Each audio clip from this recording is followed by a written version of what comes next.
Assalamu alaikum and welcome to Iqbal Ka Pakistan, the soft revolution which will be televised. We don't know for how long, but right now it's doing its job. اور انشاءاللہ اگر اس channel نے بند کر دیا تو ہم غالباً کسی اور میڈیم پہ اس شو کو لے کے جائیں گے. But this revolution is not gonna stop.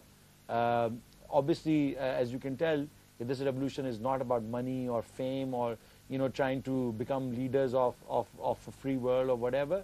But this show is about much deeper meanings of life that we fail to understand, or if we understand them, we ignore them. But اب time ایسا آ گیا کہ یہ elements, یہ spiritual dimensions جو ہیں وہ ignore نہیں کی جا سکتی. اگر آپ اگنور کریں گے تو آپ اپنے آپ کو صدیوں کی غلامی کے نیچے دفن کر لیں گے.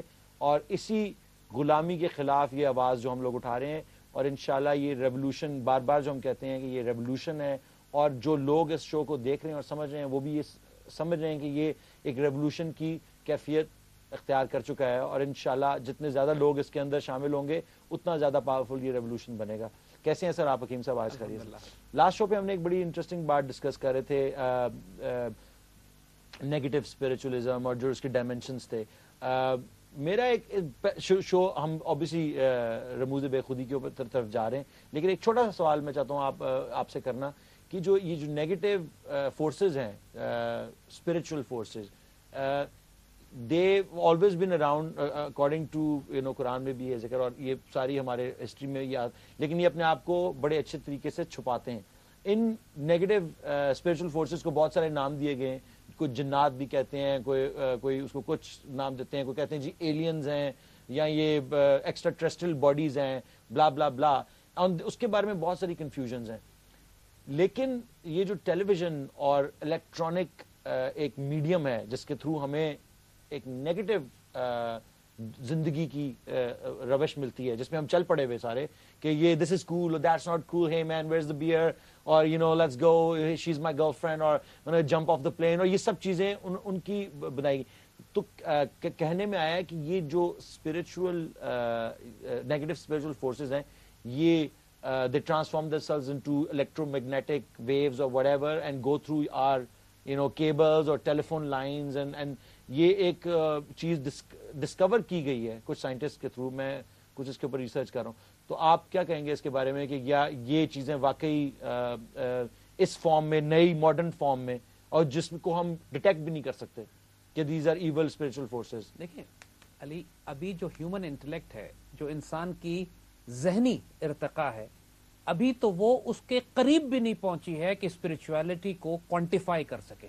ٹھیک, یعنی آپ مجھے بتائیے, قرآن میں جو واقعات لکھے ہوئے ہیں اسپرچول ڈائمینشنز کے, سلیمان علیہ السلام کے دربار میں ایک ذات موجود تھی, ایک صاحب موجود تھے, ان کے وزیر, کہ جب حضرت سلیمان علیہ السلام نے کہا کہ مجھے ملکہ کا تخت چاہیے, تو انہوں نے کہا کہ میں پلک جھپکنے میں وہ تخت میں لا کر آپ کے پاس پہنچا دوں گا. اور وہ ملکہ کا تخت یمن سے ٹرانسلوکیٹ کیا جاتا ہے, یعنی وہ فزیکل تخت ایک کنورٹ کرتے ہیں انرجی میں یا لائٹ فیلڈ میں, کنورٹ کر کے واپس ان کے پاس آتا ہے, دوبارہ ٹرانسفارم ہو کے فزیکل آبجیکٹ E=mc² کی کوئی ٹرانسفارمیشن تھی, جو ٹیلیپورٹیشن ہوتی ہے وہاں پہ. تو آج کی دنیا تو اس کو نہیں اچیو کر سکتی ابھی تک humans are still not capable کہ انٹلیکچولی کسی چیز کو کنٹرولڈ انوائرمنٹ میں ٹیلی پورٹ کر سکیں. Basically there is some research which says that they have teleported some sort of elements, یعنی کہ not a full object but کچھ elements کو. دوسری طرف فرعون کے پاس جو نیگیٹو اسپرچول فورسز تھیں کہ جو اس کی جادوگر کس قسم کی پرفارمنس دے رہے تھے, آج تو انسان ظاہری طور پہ ماڈرن انٹلیکچوئل انسان تو اس سے قریب بھی نہیں پہنچ پاتا. صحیح کہہ رہے ہیں. سلیمان علیہ السلام جانوروں کی آوازیں سنتے تھے, ہوا ان کے حکم سے چلتی تھی, جنات ان کی خدمت کیا کرتے تھے, ان کے ملازم تھے. قرآن پاک ان ساری باتوں کی گواہی دیتا ہے نا.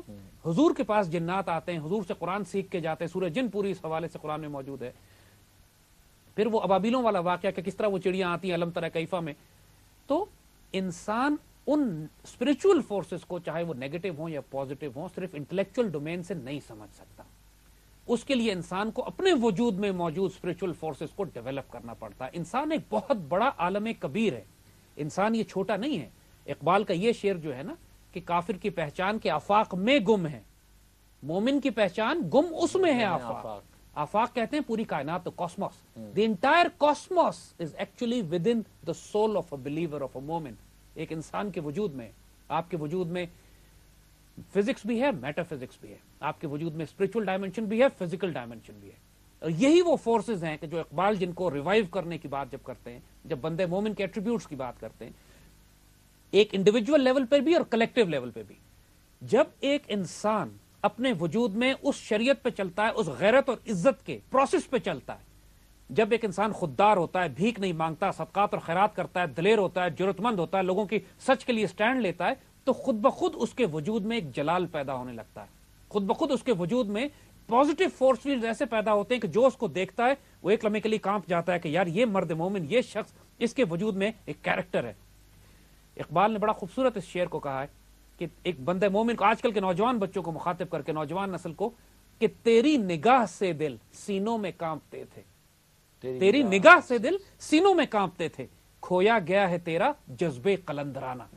ایک قلندر کا جو جذبہ ہوتا ہے, جب وہ جلال کے ساتھ کسی کو دیکھے تو اگلے کی جرأت نہیں ہوتی تھی, وہ اتنا سیریس. اگر آپ اس چیز کو کائنات میں دیکھنا چاہتے ہیں نا, تو ایک چڑیا کی آنکھیں دیکھیں, کبوتر کی آنکھیں دیکھیں, آپ کو لگے گا معصوم, practically you fall in love with those, کتنی معصوم چڑیا, معصوم جانور ہیں یہ. لیکن اگر آپ اس کے بعد گولڈن ایگل کی آنکھیں دیکھیں, see the close up picture of a golden eagle, صرف اس پرندے کی, دیٹس اے برڈ, لیکن اس کی آنکھیں دیکھیں گے تو اس میں جلال ہوتا ہے, اس میں ایک آنر ہوتا ہے, ایک ڈگنیٹی ہوتی ہے. پریکٹیکلی ایک انسان صرف اگر ایک گولڈن ایگل کی آنکھوں کو دیکھتا رہے نا, تو you realise my goodness what honour and character that bird has.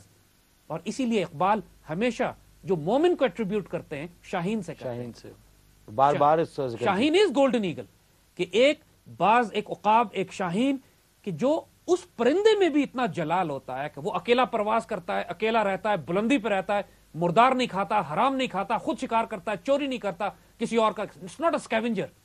جو ایک شاہین میں اور ایک گدھ میں فرق ہے, جو ایک شاہین میں اور ایک اس میں ہائنا میں فرق ہے, وہ یہی کہ وہ اسکیونجرز ہیں, گیدڑ اسکیونجر ہے, چھپ چھپ کے دوسروں کا کھاتا ہے, یہ اپنا شکار کرتا ہے. یہ اس کا جلال اس کی طبیعت میں نظر آتا ہے. پھر تو یہی ایٹریبیوٹس کہ جب ایک بندہ مومن اپنی ذات میں, جو اسرار خودی میں ہم نے پورا پروسیس ڈسکرب کیا, جس میں اقبال کہتے ہیں اس رزق سے موت اچھی جس رزق سے آتی ہو پرواز میں کوتاہی. جب وہ بات کرتے ہیں کہ تمہارے خودی کا سر نہاں لا الہ الا اللہ, تمہاری سیکرٹ جو ہے تمہاری ریالٹی کا وہ لا الہ الا اللہ میں چھپا ہوا ہے.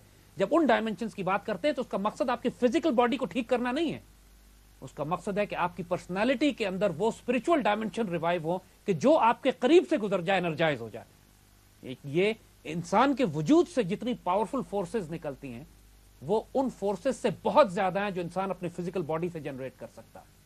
ظاہر ہے جب انسان اپنی دعا سے کائنات تبدیل کروا سکتا ہے, اپنی دعا سے قسمت تبدیل کروا سکتا ہے, اور صرف اپنی نگاہوں سے کسی کے دل کانپ سکتے ہیں کسی کے, جب جذبے قلندرانہ ہوتا ہے, تو یہ ایٹریبیوٹس اقبال کے جو اقبال کا پاکستانی وہ بنانا چاہتے ہیں, جس کی بعد اقبال کا پاکستان بنے گا. آج ہم رموز بے خودی جو اقبال کی دوسری مثنوی ہے اس کے ان ایلیمنٹس کو ڈسکس کریں گے کہ جس میں اقبال اپنے اس ٹریننگ پروسیس کا ذکر کرتے ہیں کہ مجھے یہ سارے راز کس طرح معلوم ہوئے. جب بھی کوئی بڑا شخص کائنات کے راز جاننے کی کوشش کرتا ہے یا اس کو ملتے ہیں تو ایک خاص قسم کے ٹریننگ پروسیس سے اس کو گزرنا پڑتا ہے.